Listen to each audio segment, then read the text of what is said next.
Hello, my beautiful souls. Welcome back to my channel. Please like, share, and subscribe my channel. Thank you. Shri Shiv पुराण श्री उमा संहिता 41वां अध्याय। सात व्याध पुत्र। सनत कुमार जी बोले, हे मार्कंडेय जी, स्वर्ग में पितरों के 7 गण हैं, जिनमें 4 मूर्त और 3 अमूर्त है। आद्य देवता एवं ब्राह्मण उनका भजन करते हैं। वे अपने योग से सोम को तृप्त करते हैं। इसीलिए श्राद्धों में ब्राह्मणों को भोजन कराकर उन्हें दान दक्षिणा दी जाती है। श्राद्धों में अग्नि, यम व सोम का आवाहन करे। जो मनुष्य श्राद्धों में पितृ तृप्ति करते हैं, उन्हें प्रसन्न होकर पितर पुष्टि, आरोग्य एवं वृद्धि प्रदान करते हैं। एक बार की बात है, भारद्वाज ऋषि के ब्राह्मण पुत्र वागदुष्ट, क्रोधन, हिंस्र,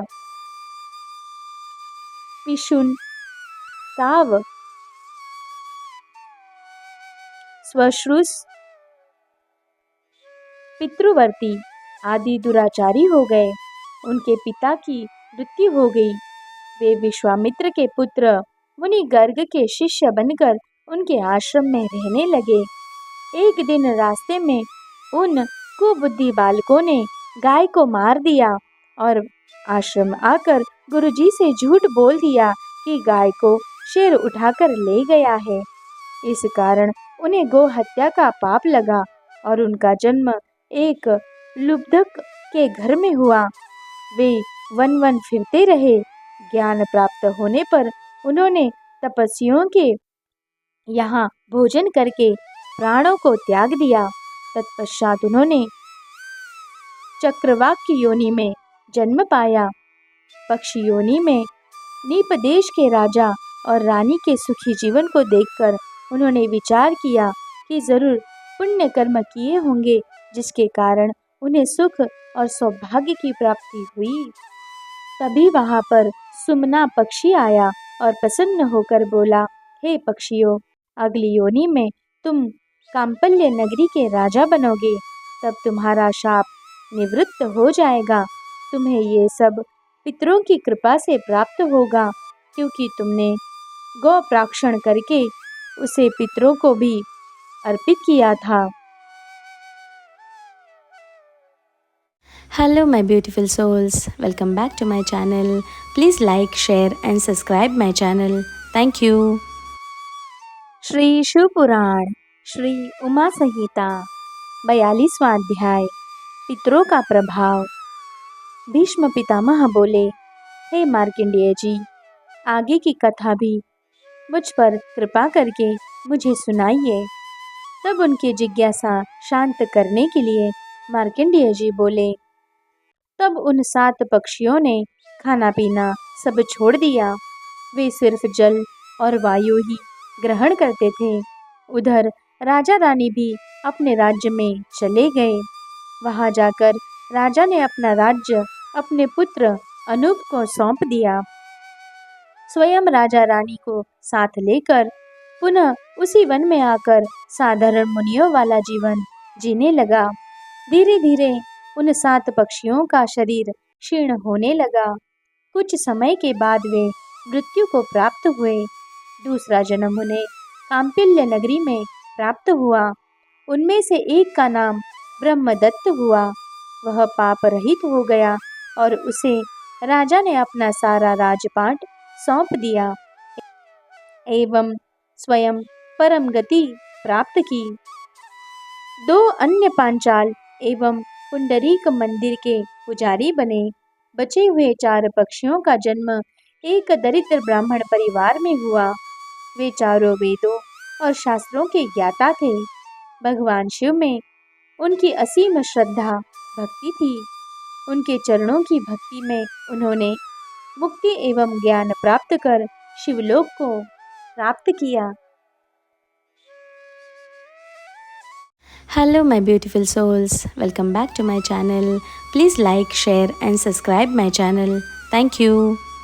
श्री शिव पुराण श्री उमा संहिता 43वां अध्याय आचार्य पूजन का नियम। शौनक जी बोले, हे सूत जी, अब आप मुझ पर कृपा करके मुझे आचार्य के पूजन की उत्तम विधि बताइए। साथ ही ग्रंथ सुनने के बाद मनुष्यगण के कर्तव्य के बारे में भी विस्तार से बताइए। शौनक जी की प्रार्थना सुनकर सूत जी ने बताना आरंभ किया। सूत जी बोले, हे मुनिवर, किसी को भी शिव पुराण एवं महाग्रंथ सुनने के पश्चात आचार्य का पूजन करना अति आवश्यक माना गया है। आचार्य का श्रद्धा भाव से पूजन करने के पश्चात उसे सामर्थ्य के अनुसार दान अवश्य ही देना चाहिए।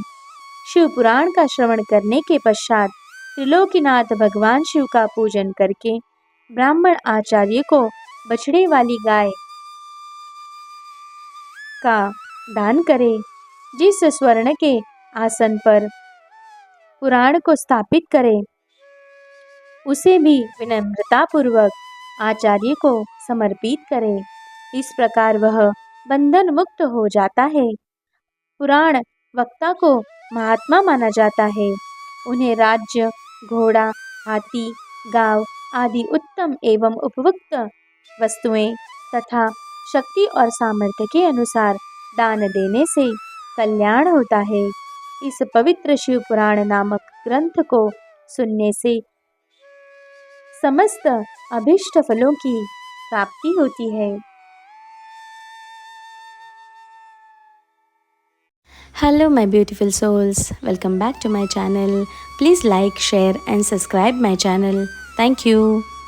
श्री शिव पुराण श्री उमा संहिता 44वां अध्याय व्यास जी का जन्म।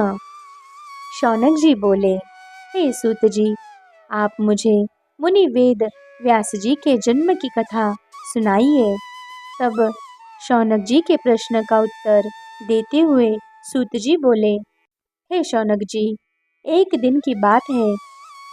पराशर जी तीर्थ यात्रा करते हुए यमुना तट पर आए। उस समय मल्लाह भोजन कर रहा था, इसीलिए उसने अपनी पुत्री मत्स्यगंधा को उन्हें नाव द्वारा यमुना पार करने का आदेश दिया। मत्स्यगंधा पराशर जी को नाव से यमुना पार ले जा रही थी। उसकी सुंदरता देखकर पराशर जी उस पर मोहित हो गए। जैसे ही उन्होंने यमुना पार की, पराशर मुनि ने उसका हाथ पकड़ लिया। तब मत्स्यगंधा ने मुनिवर से कहा कि आप आज रात का इंतजार करें।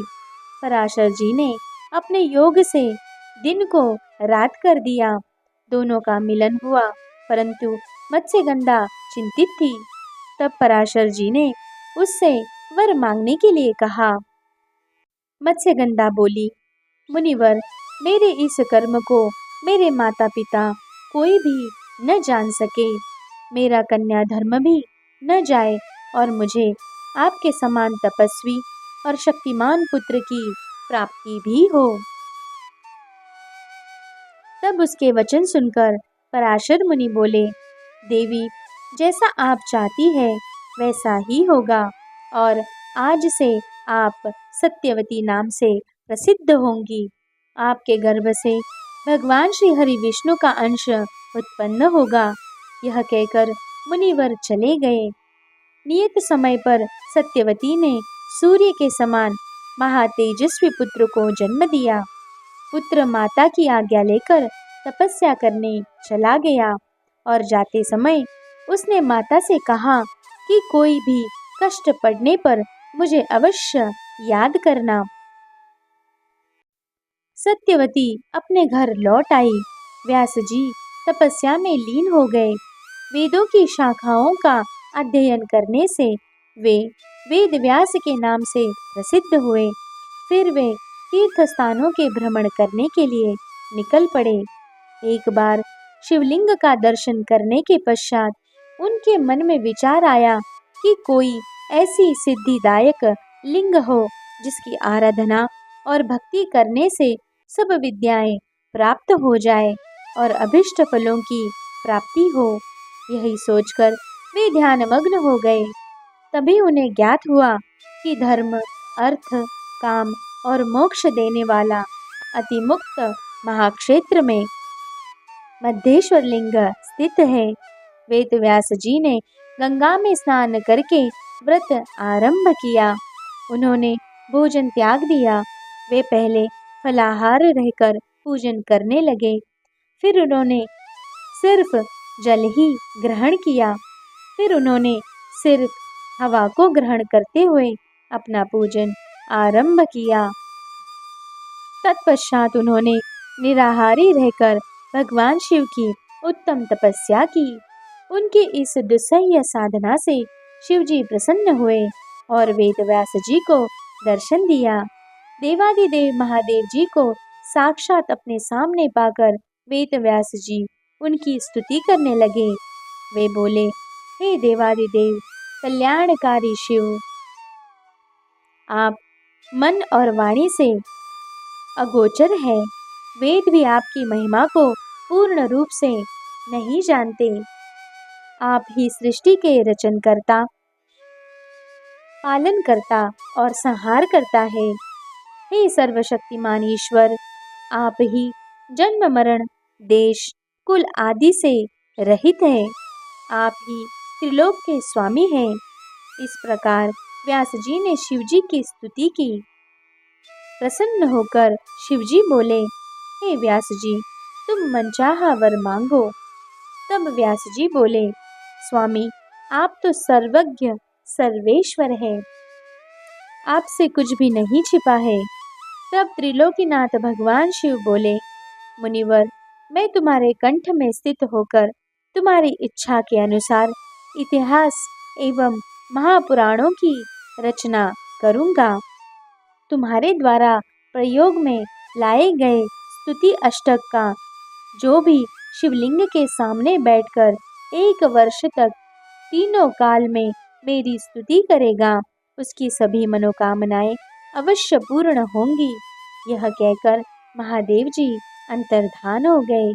भगवान शिव की कृपा से वेदव्यास जी ने ब्रह्म, पद्म, विष्णु, शिव, भागवत, भविष्य, नारद, मार्कंडेय, अग्नि, ब्रह्मवैवर्त, लिंगवाराह, कूर्म, मत्स्य, गरुड़, वामन, ब्रह्मांड आदि 18 पुराणों की रचना की। ये सभी पुराण पुण्य और यश देने वाले हैं। इनको श्रद्धापूर्वक भक्ति भावना से पढ़ने अथवा सुनने से मुक्ति प्राप्त होती है तथा समस्त पाप नष्ट हो जाते हैं। Hello, my beautiful souls. Welcome back to my channel. Please like, share, and subscribe my channel. Thank you.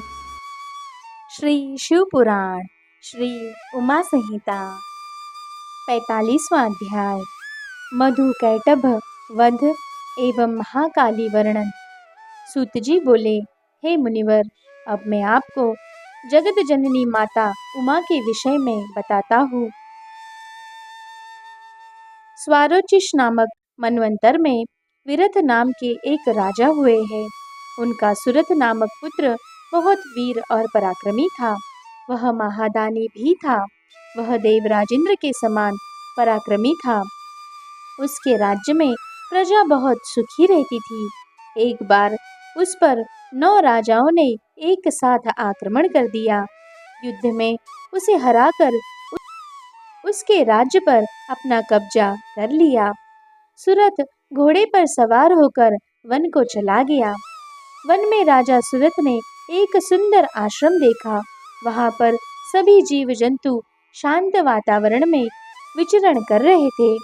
आश्रम में स्वागत पाकर राजा वहीं रहने लगा। एक दिन की बात है, राजा सुरथ मन ही मन यह विचार करने लगा कि मैं दुर्भाग्य के कारण अपना राज्य खो बैठा हूँ। सुरथ यह सोच ही रहा था, तभी आश्रम में एक वैश्य आया। वह आकर राजा के पास ही बैठ गया। उसे दुखी देखकर राजा ने उससे उसके दुख का कारण जानना चाहा।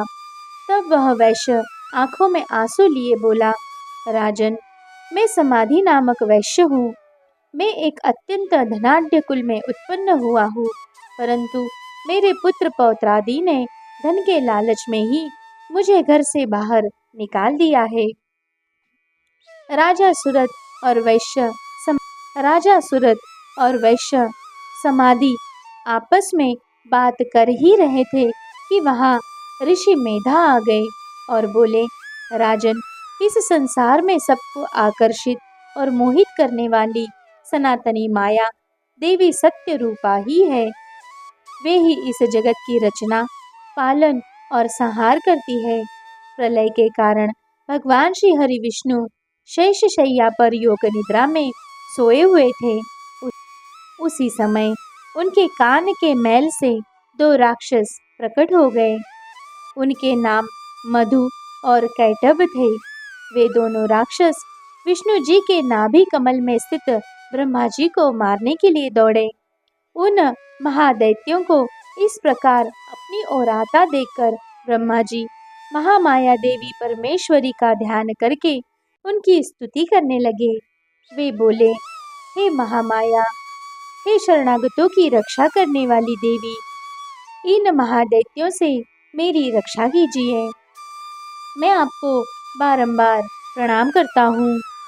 आप मधु कैटभ दोनों दैत्यों को मोहित करें और नारायण श्री हरि विष्णु को जगाकर मेरी रक्षा करें। इसी प्रकार ब्रह्मा जी की स्तुति एवं प्रार्थना सुनकर महामाया देवी फाल्गुन माह की शुक्ल पक्ष की द्वादशी को प्रकट होकर संसार में महाकाली के नाम से जग प्रसिद्ध हुई। तभी देवी ने ब्रह्मा जी को प्राण रक्षा का आश्वासन दिया। योग माया के रूप में वे विष्णु जी के नेत्रों से बाहर आई तो विष्णु जी जाग गए। उन दैत्यों को देखकर क्रोधित श्रीहरि उन्हें मारने दौड़े। तब वे बोले, हमारा वध आप वही कर पाएंगे जहाँ पृथ्वी पर जल नहीं हो।